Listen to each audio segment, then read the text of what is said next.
Vos en tu parte física, ¿cómo te sentís? ¿Cómo te sentís vos con tu parte física para con la sociedad y demás? Nunca ha sido un problema para mí. Yo soy feliz así. No sé si estoy bien o estoy mal. Y los cambios que trato de hacer van enfocados a un tema de salud más que un tema de apariencia.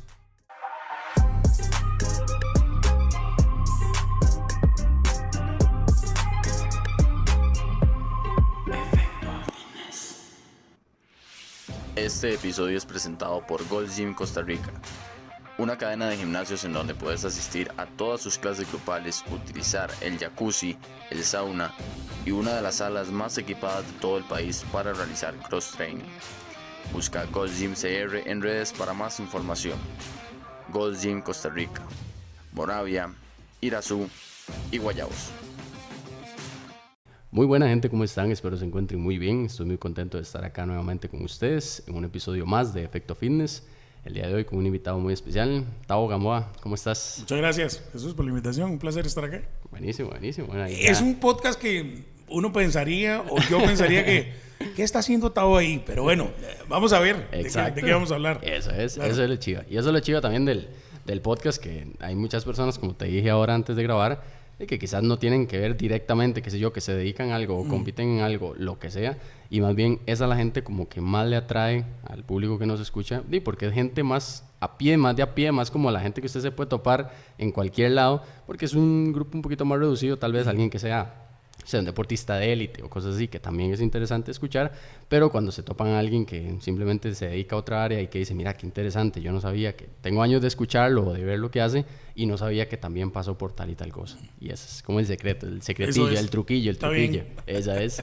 Bueno, primero de todo, obviamente pues tenés una amplia carrera ya y sos bastante conocido, pero para la gente que no te conoce y con un inicio ahí un poquito más formal, contanos un poco quién sos, a qué te dedicas. Bueno, yo tengo ya varios años, muchos años, como diría unos 24 años de trabajar en entretenimiento.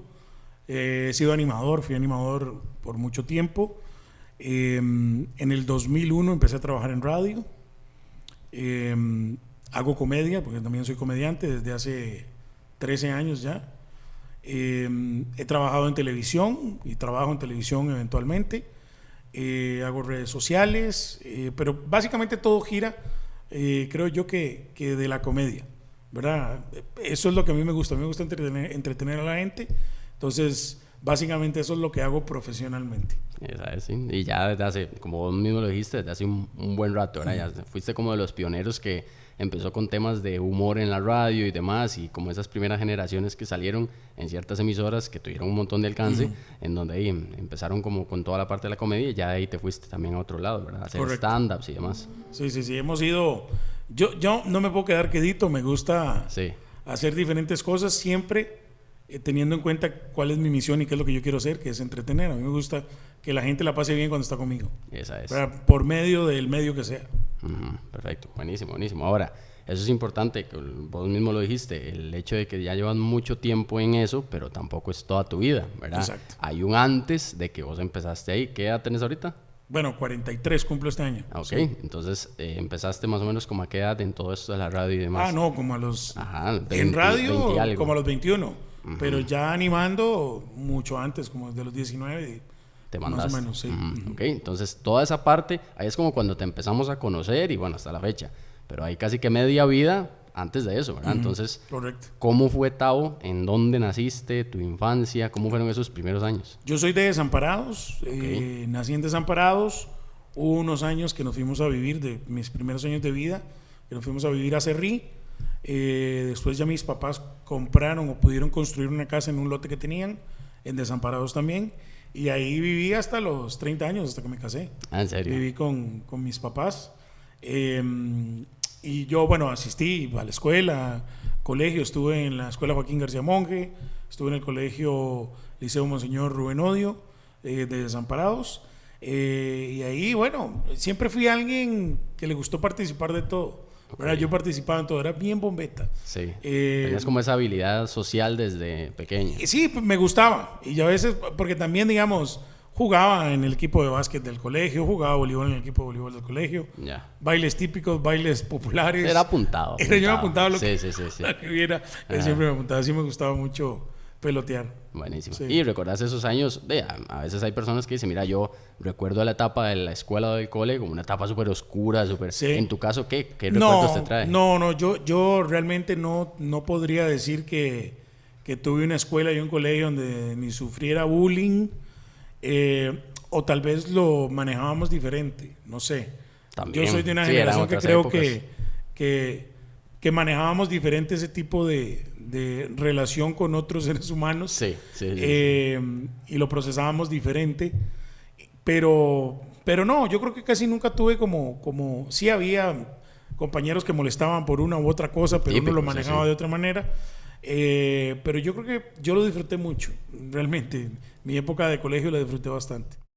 Y de ahí, de toda esa personalidad que se fue cosechando durante los años de escuela, sobre todo de cole, empezó a nacer, supongo, algún gusanillo por decir, mira, quiero hacer algo más como para entretener a la gente. Sí. ¿Cómo fue ese proceso? Yo creo que fue un descubrimiento. Yo siempre lo quise, mas nunca creo que lo pude haber externado. Ah, ok. El hecho de, digamos, yo siempre admiraba a la gente que trabajaba en radio más que en televisión. Ok. Admiraba a la gente que trabajaba en radio y me imaginaba haciéndolo, pero no hacerlo porque alguien me conociera por hacerlo, sino hacerlo por hacerlo. Pasión, porque yo te quería gustaba. hacerlo, ¿verdad? Me parecía interesante y así comienzo yo, ¿verdad? En esto, porque yo tenía un amigo que tenía una disco móvil y yo me iba con él.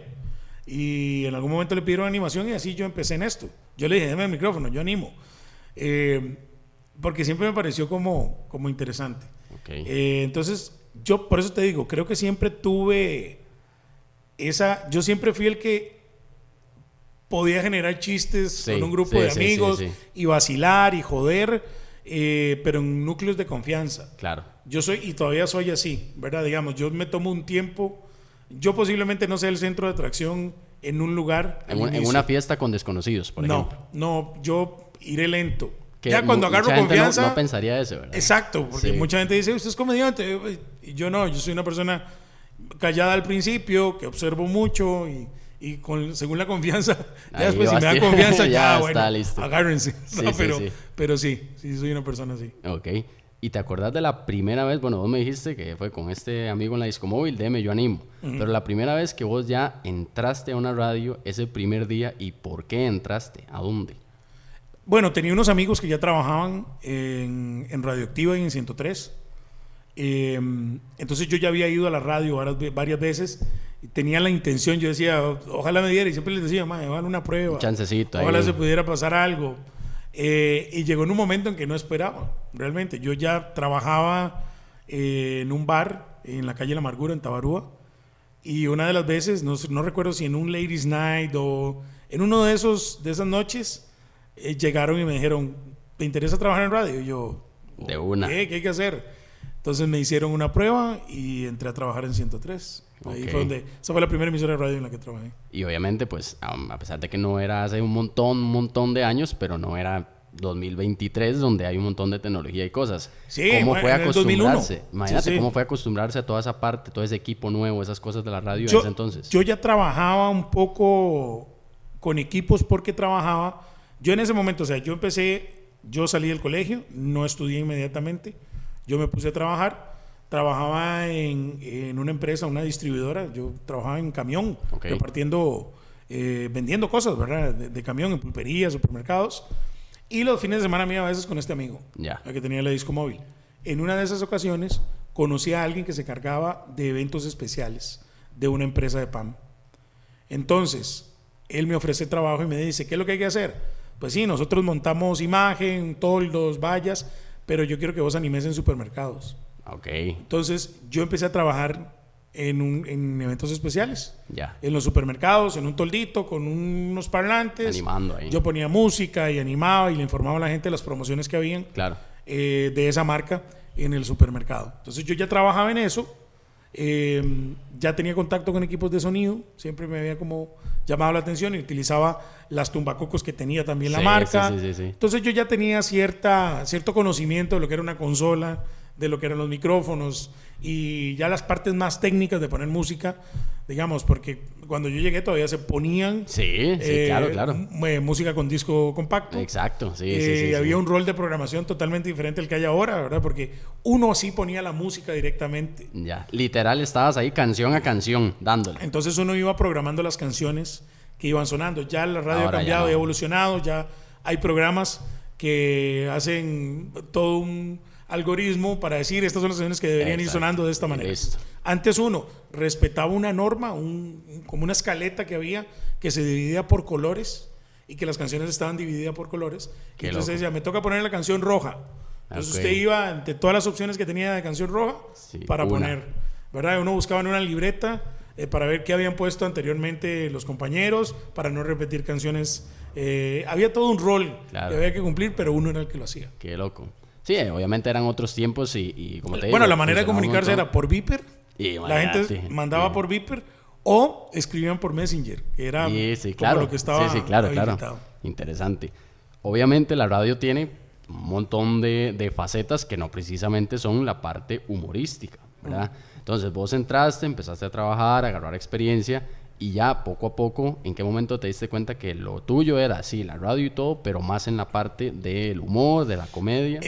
Fueron dos, porque yo entré a trabajar de una vez a un programa matutino, yo entré a trabajar al Morning Show. De una. Entonces, el Morning tenía esa característica de ser un programa que tenía chote vacilón, pero creo que nunca se le veía a los locutores como comediantes. Okay, exactamente. Porque la comedia en ese momento la representaban otras figuras, ¿verdad? Comediantes como el Porcionzón, como Rolando Carmona. Literalmente no eran Franklin comediantes, Vargas. eran cuentachistes. Eran cuentachistes, pero es otro tipo de comedia. Entonces, esos eran los comediantes. Exacto. ¿verdad? Sí. Y así eso se les decía, es que viene un cuentachistes al colegio tal. Y ese era el comediante. ¿verdad? Eso era lo que teníamos nosotros por comedia. Y no era tanto como un stand-up que te va llevando una historia, sino eran eso, chiste. Exactamente. Chiste. Entonces nosotros hacíamos lo que hacíamos en la radio y nos parecía que era vacilón para nuestra generación, pero nunca nos veían como comediantes. Ok, sí. Entonces siempre hicimos eso, porque después de 103 yo paso a trabajar a 40 principales, en el 2005, en el 2006, 2007, no recuerdo ahorita claramente, comencé a hacer un programa en la tarde que se llamaba La Hora Sin Nombre. Claro que sí. Y donde metíamos un poco, ya era un poco más irreverente todavía. Nosotros llegamos a romper y a decir cosas que no se decían en radio y que nos trajo una X cantidad de problemas, pero también nosotros queríamos hacer eso, para romper un poco lo que se estaba haciendo. Y ahí empezábamos a sentir como que era comedia lo que hacíamos. Total. Llegamos a tener un curso por medio de Gustavo Peláez, que trajo un colombiano que venía a contar cuentos porque también hacía stand-up. Nos dio como un taller de hacer stand-up y hasta cierto punto dijimos, esto se parece a lo que hacemos en la radio. Okay. Pero nos consideramos comediantes, creo que hasta el momento en que empezamos a hacer stand-up comedy. Ya, y justamente ahí iba. ¿Cómo fue el hecho de, claro, obviamente La Hora Sin Nombre, y recuerdo personalmente que tuvo bastante éxito y ya tenían sus secciones, la gente lo ponía a su hora de vida y bueno, todo el asunto. ¿En qué momento ya fue, ok, esto hay que sacarlo de los micros y hay que ir ahora sí presencialmente y empezar a presentarse? Fue por eso, porque Peláez trajo a este colombiano. Como que les abrió la mente y dijo, aquí hay que cambiar también. Nosotros ya teníamos una cierta noción de lo que era el stand-up comedy, pero podría decir que no todo Costa Rica entendía que era lo que era stand-up comedy, porque todavía estábamos bajo ese parámetro de que era humor.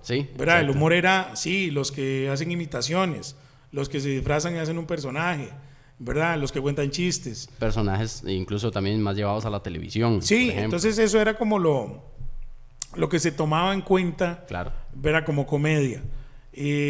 Al tener la posibilidad y a estudiar un poco, nosotros decimos, mira, esto es parecido a lo que nosotros podemos hacer.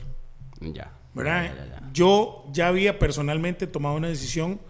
Yo ya no quería animar más en bares. Ya había animado mucho tiempo en bares, en megabares, Palmares, Zapote, en bares donde trabajaba jueves, viernes, sábado, 3-4 horas animando. Yo ya no quería. Entonces yo me di un tiempo, un año en que no trabajé animando, y me dediqué a hacer otras cosas. Fue como ese año sabático, digamos, de tener contacto, de entretenimiento ya en tarima con alguien. y surgió la idea de hacer stand-up comedy, ¿verdad? Y lo vimos como una oportunidad de hacerlo. Nunca pensamos si iba a ser un negocio o si era... Un extra o una nada, vivencia. Lo pensamos como, hagámoslo. A ver qué sale. ¿Qué pasa? Sí. ¿Verdad? Y bueno, al final ya son 13 años y básicamente me dedico a esto. Exactamente. Mis compañeros y yo. Sí. ¿Y te acuerdas de tu primer stand-up? La primera vez. Terrible. Pero me imagino que eso siempre queda para toda la vida. Terrible. Fue una unión de sentimientos porque claramente faltaba mucha experiencia. Claro. Porque mucho ya no conocimiento. era la cabina en el radio transmitir, era la gente ahí y tener que hablar. Y es diferente porque Claro. ya había una intencionalidad de querer hacer reír a la gente, ¿verdad? Ya de saber cómo es que hay que hacer los chistes. Y hasta de llevarles el tiempo, ¿verdad? De Todo. esperar el Cuál tiempo. es el timing todo. para poder generar. Entonces fue bien y engañoso se podría. Yo soy muy exigente conmigo en eso. Ya. Entonces yo por lo general siempre me bajo y me pudo haber ido muy bien y tal vez digo, pero pudo haber estado mejor. Te quedaste pensando en Tal ciertas vez pude cositas. haber hecho ahí. esto, tal vez pude haber hecho otra cosa. Sí. Y ese primer show para mí fue terrible. Yo dije, no, esto es lo peor. ¿Cómo?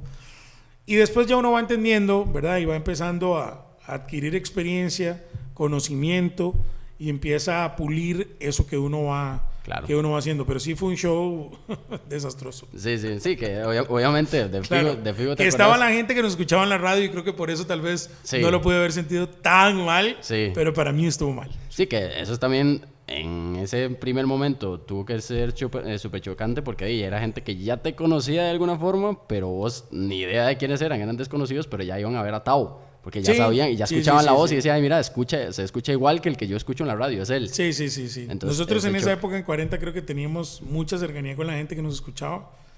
Y hacíamos muchas cosas, porque también hacíamos muchas cosas ya, hacíamos eventos, Sí. cosas que se nos ocurrían y la gente llegaba a los lugares y eran 500, 600 personas en un lugar. Entonces sí había mucha cercanía y por eso te digo que había como una padrina por parte de la gente. Ahí estaba, porque siempre me cae bien y lo escucho. Pero Como que tal te vez lo si pusieron no un hubiera... poquito fácil, Me lo pusieron fácil, Sí, creo. sí. Pero para mí creo que estuvo no tan bien. Ok. Sí, también obviamente, por más que hubiera estado incluso bien, era la primera vez. O sea, obviamente siempre van Sí. a haber cositas, la primera experiencia y demás. Total.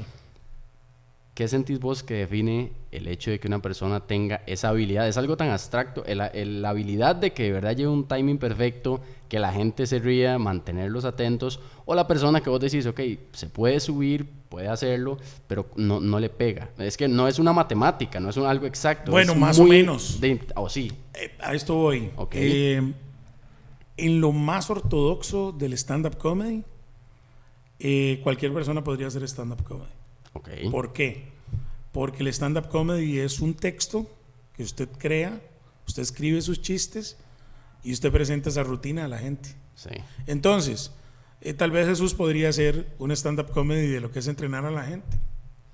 ¿Quién tiene el conocimiento y las vivencias de todo lo que pasa? Vos.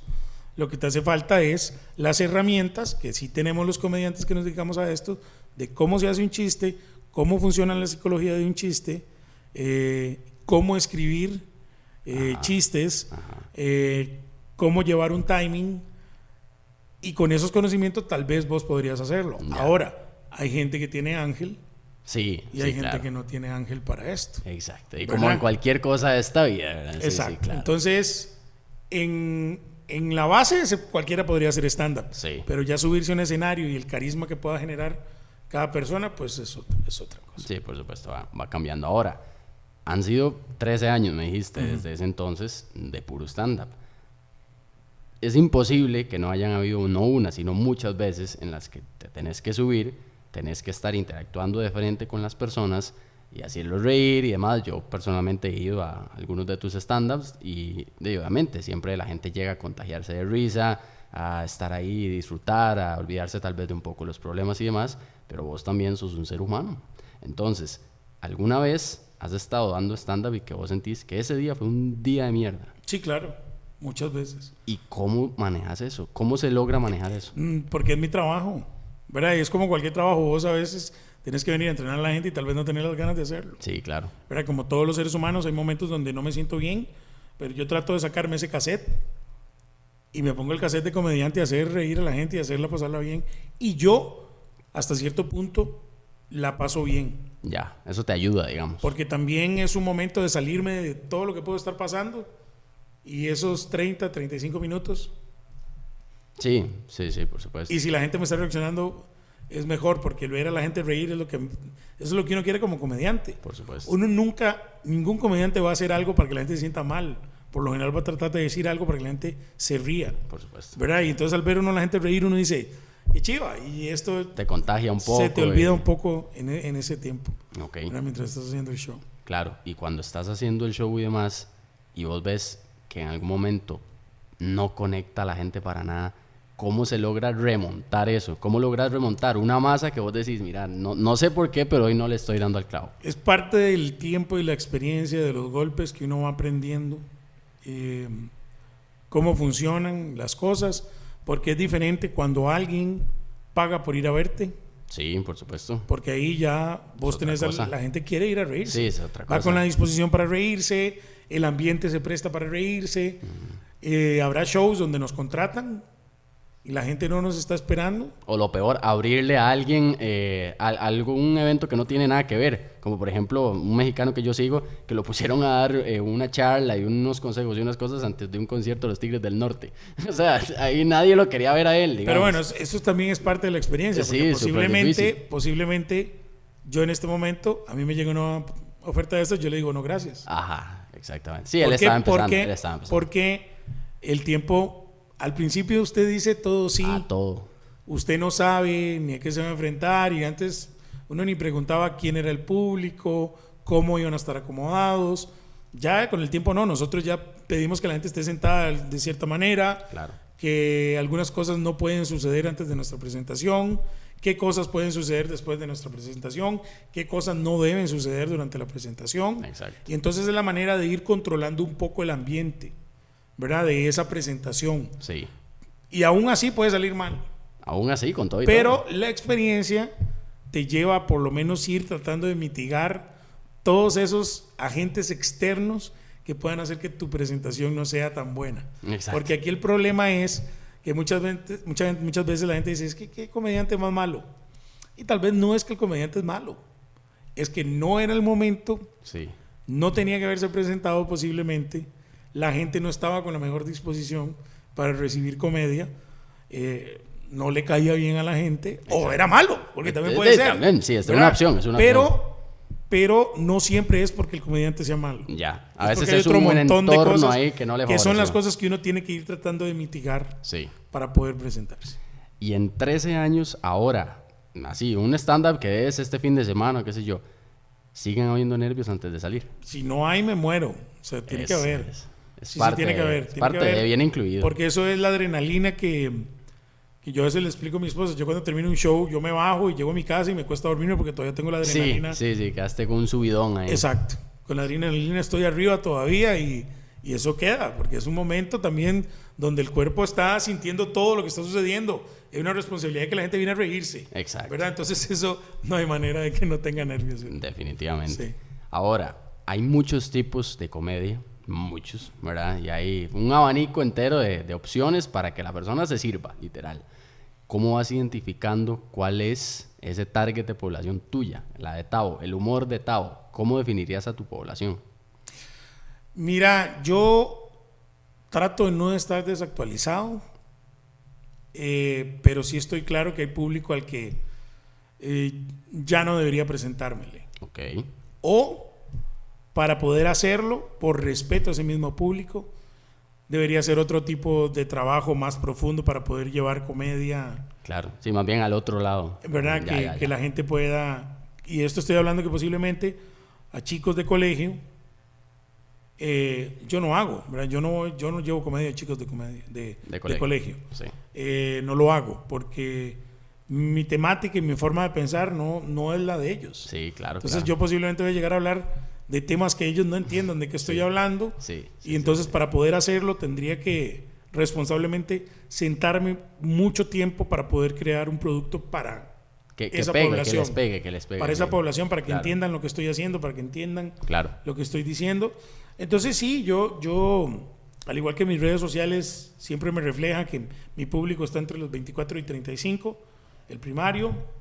de 35 a 45 el secundario, y el terciario de 18 a 25. Entonces yo creo que ese es mi rango, Sí. ¿verdad? De ahí para abajo un poco, de ahí para arriba un Poquito. poco también, pero por ahí puede andar el rango. Y muchas veces uno tiene que acomodar lo que hace, Claro. porque no es lo mismo trabajarle, y esto quiero ser muy claro porque tiene que ver con toda su experiencia, con todo lo que usted sabe que tiene que ver mucho con el chiste.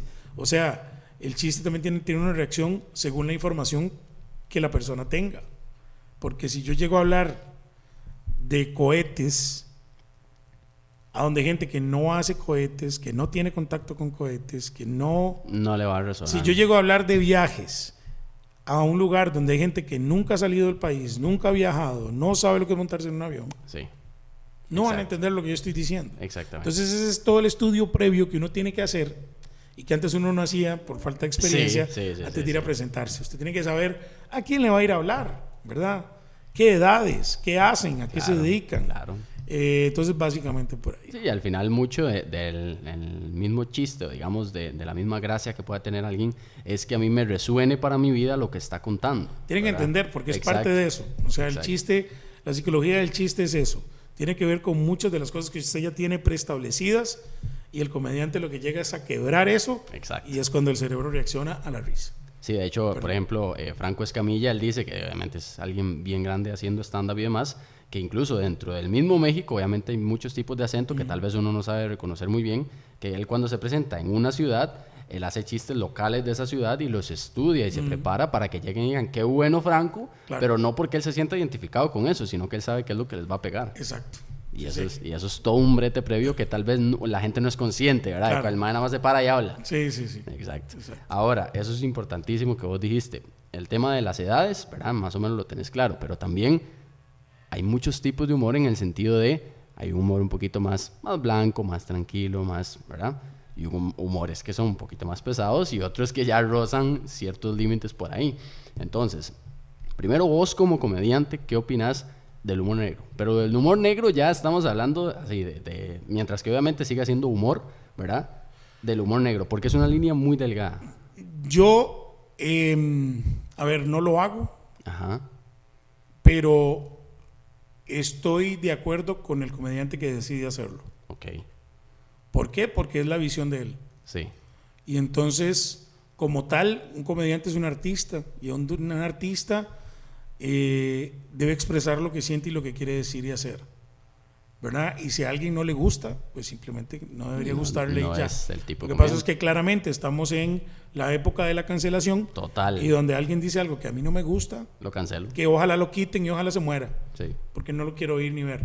Exacto. Pero la comedia fue creada para criticar cosas que tenemos en nuestra sociedad.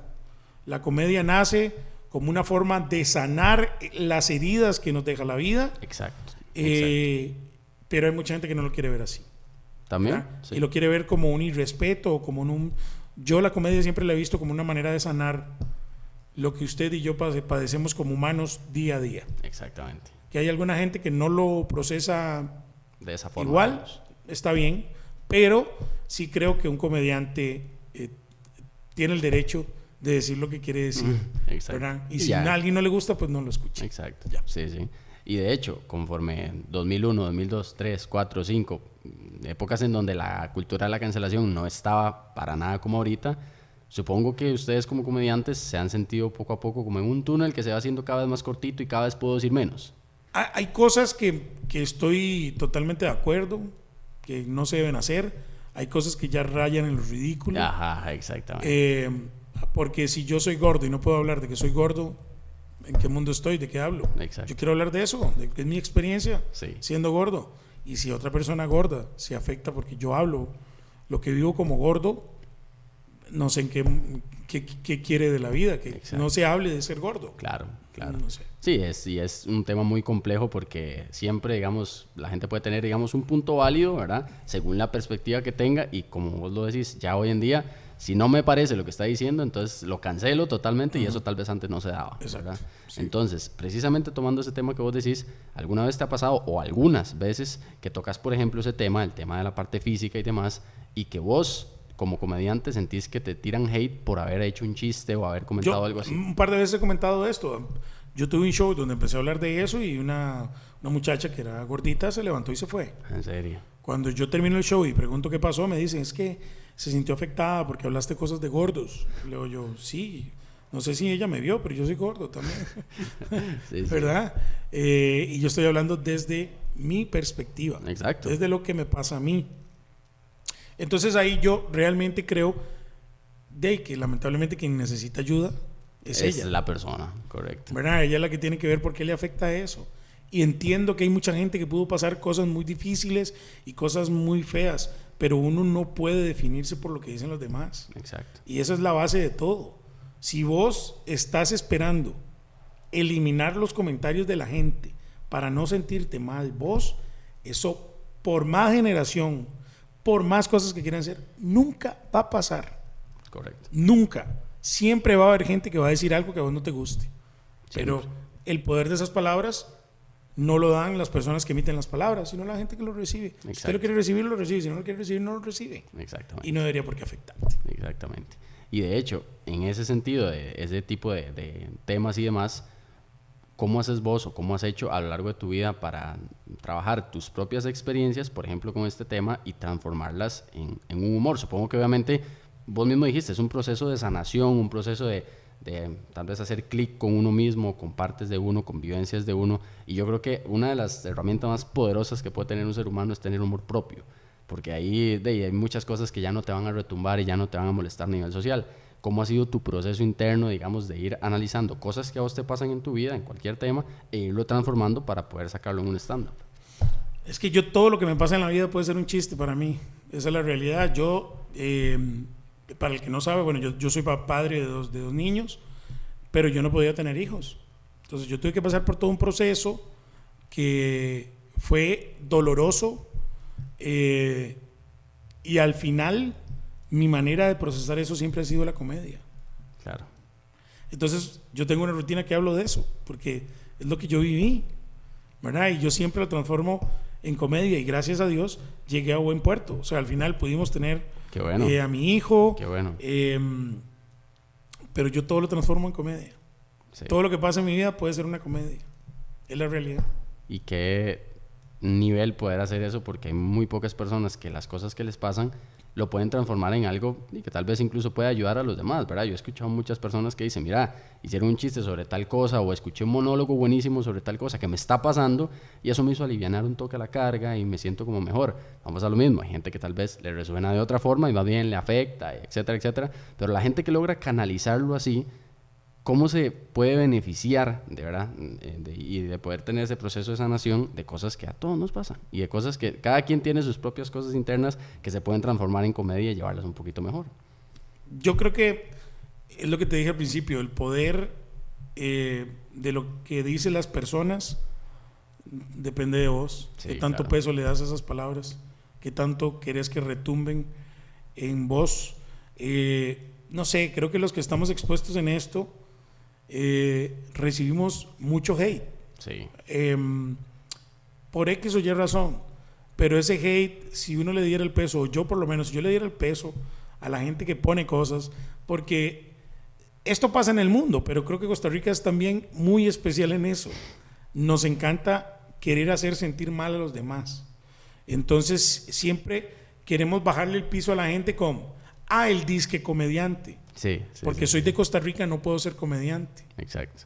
¿Verdad? Y entonces le digo a la gente, ¿por qué? ¿Por qué siempre tienen que desvalidar de que porque en Costa Rica, yo no ando diciendo, pero es que en Costa Rica no tenemos doctores o no tenemos abogados. Sí. No, ingenieros hay en Alemania, no aquí. Exacto. ¿Verdad? Sí. Yo no. Esas profesiones sí hay aquí. Aquí sí, pero Ajá. comediantes no, y actores no hay, y gente de radio. Cantantes o artistas. Siempre no es una hay. manera de querer bajar el piso. Sí. Pero yo siempre lo voy a analizar diferente, ¿verdad? Yo cuando escucho a alguien decir eso, en lo que pienso es, ¿qué estará pasando a esa persona? Exacto. Porque esa cantidad de odio y de hate es por algo.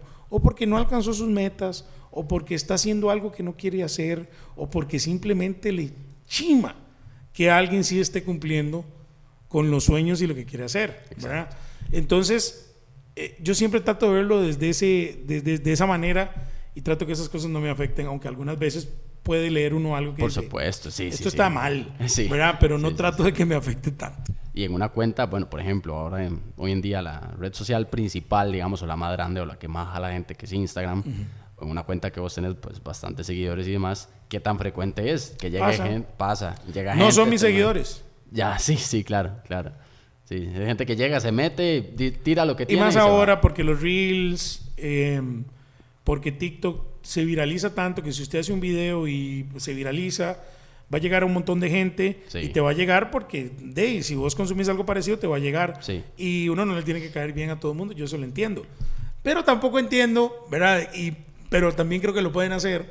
No entiendo a la gente que escribe algo que no le gusta y tiene que escribir algo solo porque no le gusta. Pierde tiempo en eso, digamos. Yo digo, así. exacto, ¿verdad? ¿Para qué lo hacen? Me da risa.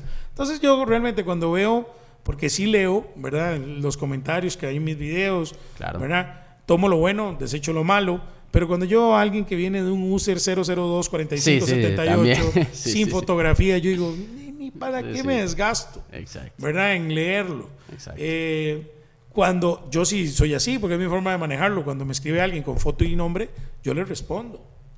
Sí. Y le evacúo su duda si tiene alguna duda. Y hay gente que más bien espera que tal vez uno no le responda. Entonces cuando uno lo hace es como, uy, me respondió. Sí. Y borran el comentario. Pero bueno, cada quien lo maneja como cree que tiene. Pero sí hay mucho, sí se recibe claro. mucho. Sí, por supuesto. Mucho comentario. Vean, cuando yo entré a 103, que fue mi primer trabajo como público, no existía ni Facebook, ni existía Messenger nada. y Viper. Messenger y las páginas de internet, cada emisora tenía su página, entonces la gente podía dejar sus comentarios en las páginas. Yo recuerdo a veces recibir comentarios así, ¿verdad? Sí. Yo decía, se tomaron media hora para escribir esto y simplemente querer pasearse en mí porque la voz que escuchaban no les caía bien, Sí. porque ni me conocían, ni habían estado conmigo, Ni sabían quién eras, no sabían tu voz, nada quién más. era, pero igual venía de un usuario. Sí, X genérico. Los ahí. cascos de la yeguita. Sí. O sea, Ajá. ¿qué ganan con eso? Pero desde ahí, a eso Exacto. voy. Desde ahí, después con Facebook y bueno, y las redes sociales ahora ni para qué. Sí, O sea, claro. todo el mundo quiere decir y quiere tirar hate simplemente por tirar hate, ¿verdad? Y va a seguir pasando y Sí. ahí vienen cosas Por eso. peores, dice la Biblia. Sí, ¿verdad? sí, exacto. Sí. Fijo, en tantos años de hacer comedia, en algún momento, por más, como diría Cancerbero, que es un gran rapero venezolano que a mí me gusta mucho, cuando estaba vivo y demás, todo lo que hacía, él decía, decir mucho es peligroso. Y alguien que pasa horas haciendo contenido en la radio, luego en sus propias redes, luego va y se presenta, es casi que imposible que no la hayas cagado alguna vez, ¿verdad? Entonces, ¿te acordás de tus principales cagadas y cómo han sido? ¿Qué te ha llevado a hacerlas? Yo realmente he estado un poco libre de ese tipo de polémica. Siempre trato de estar muy concentrado en lo que digo, porque creo que muchas veces cuando pasa eso es porque alguien creo que no está tan pendiente de lo que está diciendo y Sí, puede decir mete algo las patas. que no quería decir Ya, o no lo dijo de la forma correcta.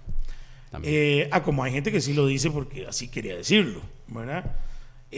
No he tenido yo como tantas polémicas en la radio, sí sucedían cosas cuando pasaban temas, que poníamos temas que estaban en la línea y que alguien se podía sentir Sí, ofendido. claro. Pero yo directamente no tengo una polémica fuerte de esa manera. Que tenga que ver con vos directamente.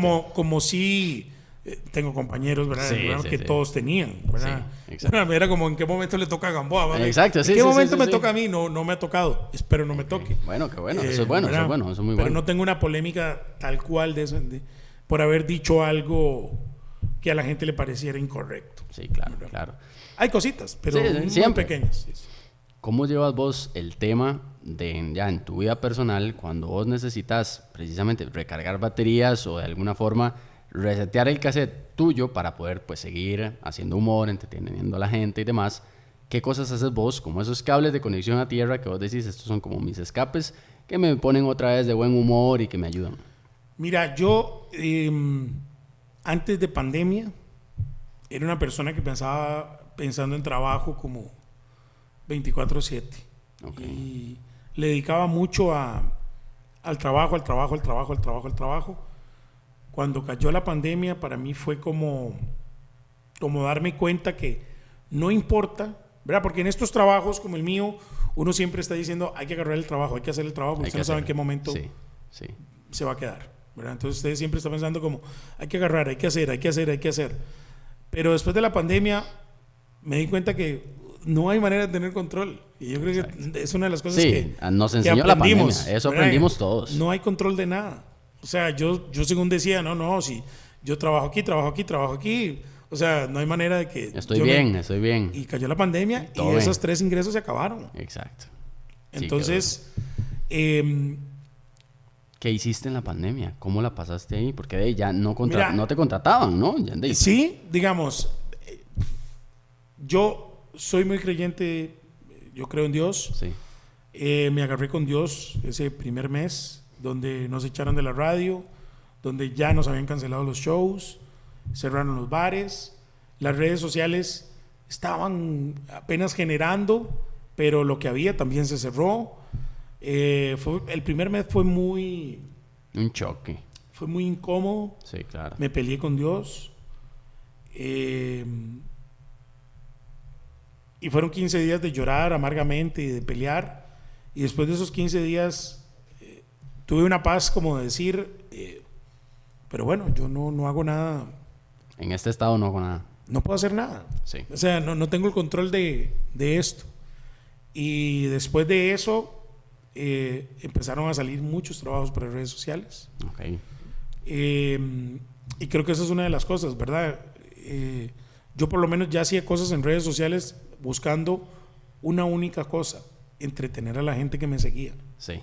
Y eso era lo que yo siempre, o es lo que siempre trato de hacer, entretener a la gente que está en mis redes sociales. Al que no le gusta, pues no lo va a entender y no le va a gustar y chao, pero los que están conmigo entienden qué es lo que yo quiero hacer y que yo siempre busco entretener y me encanta cuando me escriben de vuelta diciendo, uy, la pasé muy bien, hoy era un mal día y vi esta historia suya, me morí de risa y ya. Yo dije, ya está hecho. Y muchas veces, en ese momento, las marcas veían eso y dicen, ay, qué bonito, hagámoslo así. Y hubo ingreso por medio de las redes sociales. Qué bueno. Me llamaron para hacer un programa de televisión durante ese tiempo. Después empezamos a hacer ya stand-up comedy virtual.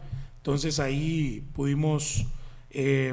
mitigar un poco eso, porque creo que nosotros, bueno, mis compañeros con los que trabajo actualmente, Jair y Renzo y un servidor, tenemos una bonita imagen, hemos trabajado mucho para empresas y las empresas nos tienen confianza de llevarnos a un show que es totalmente diferente en empresa, entonces trabajamos mucho privado y eso nos mantuvo a flote.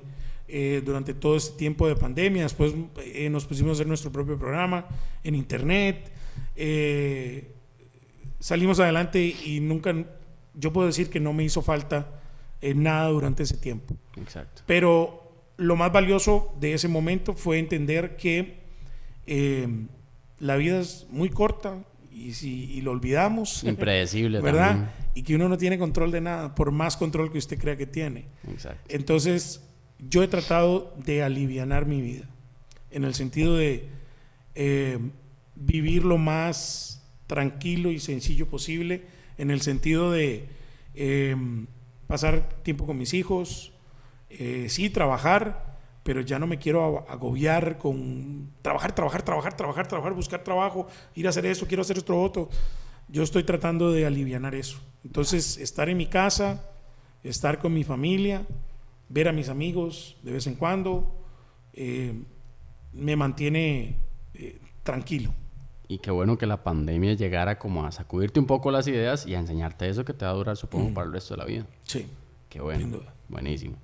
Con la parte, creo que es una parte importante que quería tocar también, y ya que estamos en el podcast y enfocándolo también un poquito con el tema del podcast y demás. Obviamente con la parte física, cuando uno se presenta ante las personas, cuando uno ya va siendo más conocido y demás, obviamente siempre van a salir a flote cosas que tal vez si sos alguien completamente incógnito, que tiene un brete ahí de oficina o qué sé yo, tal vez no lo tomas en cuenta. Entonces, vos en tu parte física, ¿cómo te sentís? ¿Cómo te sentís vos con tu parte física para con la sociedad y demás? Nunca sería un problema para mí. Yo soy feliz así. No sé si estoy bien o estoy mal. Y los cambios que trato de hacer van enfocados a un tema de salud más que un tema de apariencia. Okay. Para mí nunca ha sido un problema. Yo he trabajado y trabajo en televisión y soy gordo. Y esto hace 20 años posiblemente era imposible de pensar, un gordo trabajando en televisión, porque habían unos parámetros que se han ido rompiendo en ese sentido. Pero para mí nunca ha sido importante. En el sentido y no estoy diciendo que hay que descuidarse, se entiende. Pero para mí no es algo que pese cómo me veo o no me veo. Ya. Entonces nunca he tenido esa carga de, uy, es que no me voy a presentar porque soy gordo. Sí. Claramente, a veces quisiera decir, pucha, no quisiera que me quedara un poco mejor esta chema, güey, pero no le doy peso. Ya. Los cambios que he tratado de hacer, porque yo le digo a la gente, esto es muy yo soy un gordo que siempre he hecho ejercicio. Okay. Mi problema nunca ha estado en el ejercicio. Mi problema está en lo que me como. Okay. Y esa es mi gran debilidad, porque creo que es donde no tengo la disciplina que tengo para otro montón de cosas, pero que no tengo para eso. Porque obviamente hay gente que dice, es que eso es falta de disciplina. No, yo tengo mucha disciplina para muchas cosas, pero me ha costado un poco con la comida. Y como te he dicho, he buscado hacer cambios, pero es un tema ya más de salud. Sí. Es un tema más de yo quiero poder jugar con mis hijos mucho más tiempo. Y a veces no lo puedo hacer por algunas situaciones que tengo físicas. Claro. Y súper importante lo que tocas, que es como una parte que viene muy dentro tuyo, que vos decís, ok, eso no me va como a limitar a hacer algo que me gusta tanto. Voy a tratar de, a lo interno, a mí, pues intentar solucionar las cosas, ir haciendo cambios, pero eso no me va a limitar. Y sobre todo en un entorno que, de hecho, es una pregunta que te tengo, que a los ojos de la gente se nota, pues que un entorno como la televisión, tal vez la radio no tanto, pero como la televisión, obviamente impone ciertos estándares sí o sí. Entonces, ¿cómo se vive, digamos, dentro de una televisión? ¿Qué tan estrictos son eso? ¿Alguna vez alguna persona que ha pasado por aquí ha trabajado en televisión y nos ha contado, pero obviamente tu experiencia también por otros canales y otras cosas tiene que ser diferente? Entonces, ¿cómo te sentís vos en esa parte, en el hecho de qué tan estrictos son y qué tantas cosas han notado vos a lo interno? Sí, yo creo que ha cambiado mucho. Okay. Yo lo que hago en televisión, yo no vendo un físico. Entonces creo que eso es un tema que a veces he ido como, o me ha permitido ir entrando. Ya. Yo soy quien soy. Pues te contratan por ser y si eso le gusta a la gente, sea flaquito, gordo o como sea, le va a gustar a la gente. Claro. Entonces yo nunca he estado en un programa de televisión donde me digan, es que tiene que estar flaco. Ajá. Por lo menos a mí nadie me lo ha dicho, ¿verdad? Yo nunca he vivido eso. Sí estoy claro que posiblemente para una mujer sea más difícil. Exacto. Porque en eso creo que todavía somos una sociedad que está muy atrás, sí, ¿verdad? Y entonces a veces lo que aplica para una mujer no aplica para un hombre. Y es jodido, porque son cosas que, digamos, ojalá no fueran así, pero uno no las dice porque quiere que así sean, es que así son. Tristemente pasa. Y a veces puede ser más difícil para una mujer, ¿verdad? Sí, claro. Pero yo no he sufrido por esos temas. Por este tema, sí. Nadie me ha dicho, por lo menos de frente. Sí, no sé detrás si alguien me lo ha dicho. Okay. Sí hay comentarios, hay gente que pone, ¿cómo ese gordo va a estar en televisión? Una persona tan gorda no podría estar en televisión, pero te vuelvo a decir lo mismo. ¿De quién es el problema? Exacto. Mío. No, el problema tiene que arreglar esa persona, porque hay algo que le dice que tiene que escribir eso. O sea, y que ese es su pensamiento. Algo le retumba ahí, algo le pica que tendrá que ponerse a escribir cosas, ¿verdad? Sí. Exacto. De aquí en adelante, porque ya llevan muchos años en tu carrera y en tus cosas, obviamente entre menos uno diga las cosas a veces mejor le salen, pero ¿qué crees vos de aquí en adelante conforme ya vaya avanzando la vida y demás a nivel de tu profesión? ¿Qué buscas? Sí, mira, yo sí espero hacer comedia mucho más tiempo. Creo que estoy en una profesión que puedo estar muchos años más. El mismo Franco lo dijo, es una profesión muy dócil para la edad. Haciendo comedia. Así es que creería que podría seguir haciendo comedia. Sí me gustaría trabajar en producción de televisión. Eso siempre me ha gustado. La producción en general siempre me ha gustado. Entonces creo que también mis últimos años laboralmente hablando, me gustaría estar involucrado en algo de producción. Buenísimo, Sí. buenísimo. Y con el tema de, bueno, obviamente las pasiones pueden ir cambiando, los enfoques y demás. ¿Vos te seguís viendo siempre en comedia, solamente en comedia? ¿O también vos decís, no, yo creo que va a llegar un momento en el que probablemente voy a querer experimentar otras cosas que ahorita tengo en mente y nunca he hecho? Mira, yo te podría decir que yo siempre he llegado a lugares que no imaginaba que podría estar. Yo empecé siendo animador en disco móvil. Es que sí, exacto. Pasé a ser animador en supermercados. De ahí empecé a trabajar en karaokes. Después trabajé en bares y megabares y discotecas, en ese tipo de animación. Hice radio, hice televisión, hice comedia, y en televisión estoy diciendo que hice programas. Los programas de televisión, la gran mayoría de los programas de televisión en los que yo he trabajado son programas que tal vez yo no me veía. Ya. Yo trabajé en Canal 9 en Su Mañana, que era una revista matutina, que era enfocado para señoras, y ahí estaba yo, Sí, claro. ¿verdad? Presentando cosas de cocina, Exacto. y de hogar, y de... ¿Me veía ahí? No, Ujú. nunca. Y llegaste Y lo ahí. disfruté mucho. Ok. Estuve cubriendo algunos meses en De Boca en Boca, y voy a De Boca en Boca Sí. de vez en cuando. Me veía en un programa Más de farándula. farándula y demás, no. No. Y lo disfruté mucho también. Ok. No sé en qué momento estará saliendo esto, pero antes o después soy ya uno de los presentadores de Spelling Bee, que es un programa de ok. Canal 7. Sí, claro, el que sigue después de Force. Exacto, que es un programa con niños, Sí. de deletreo. Me veía ahí Jamás. y ahí estoy. Qué bueno. Y desde ya lo estoy disfrutando mucho. Ah, pues el mejor Entonces, de los éxitos, qué bueno. Yo no me limito en Sí. qué podría hacer y qué no podría hacer. Que vaya viniendo. Los gustos son tan amplios y a mí me gustan tantas cosas. Y yo soy una de esas personas que yo me meto y me gustan, de verdad que me gustan muchas cosas. Y me gusta saber y conocer e informarme de todas esas cosas, todo lo que puedo. Y lo mismo es laboralmente hablando. Yo no me detengo. Yo pude haber dicho Dancing with the Stars también no bailo. Sí. Porque yo voy a ir a eso. Y de una. Y yo fui porque quería experimentar eso. Yo no quiero llegar a la edad que llegue antes de morirme diciendo, uy, ¿por qué no hice eso? Hubiera tal cosa. ¿Por qué no intenté eso? Sí, sí. No, yo me mando. Para el Mundial me invitaron a actuar, con todo el respeto que le tengo a los actores que estudian esto. Y yo dije, qué chiva, yo quiero tener esa experiencia de actuar.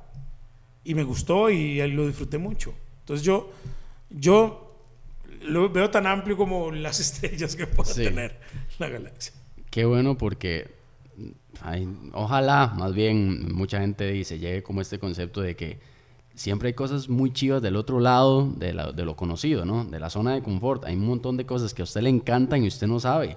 Lo único que tiene, y a ver, no todo lo que vas a probar te va a encantar, pero precisamente para eso vas. Entonces, tal vez si hay alguien que ahorita nos está escuchando y tiene un proyecto nuevo que está a punto de salir o una oferta nueva y que está dudando, mándese, analice si tiene, obviamente, pies y Claro. cabeza, pero mándese, dele. Sí, porque creo que el ser humano siempre espera el momento donde está al borde y está presionado para lanzarse a hacer algo, y es donde descubre que tiene otros talentos que no sabía que tenía. Sí. Y yo, por lo general, a mí me gusta no llegar al límite para descubrir esos talentos que están en mí. Mandate O solito esas primero. otras cosas. Voluntario. Y le aseguro a cualquier persona que está viendo esto, que está escuchando esto, que tiene un montón de talentos que no se ha dado cuenta que tiene. Exactamente. Así es que no, pero uno lo siente. Sí, claro. Entonces hágalo, mándese. Esa es. ¿Verdad? Porque vida hay una. Esto suena cliché, pero, Sí, pero es cierto, pero es la es realidad. cierto, exacto. O sea, y al final usted mismo es el que va a hacer la suma y la resta y decir, hice o no hice. Y yo no me quiero quedar, yo soy de las personas que no me quiero quedar con las ganas de decir qué hubiese pasado. Si hubiera hecho eso. Exactamente. Creo que ha sido una conversación bastante amena que ha dejado muchos mensajes muy chivos de una persona que ya tiene mucho de dedicarse a cosas que tienen que ver con las redes, con la radio en este caso, con la televisión. De una u otra forma, tal vez la gran mayoría de personas te han topado, ¿verdad? En algo, aunque sea en un anuncio, alguna cosa, alguna vaina que saliste.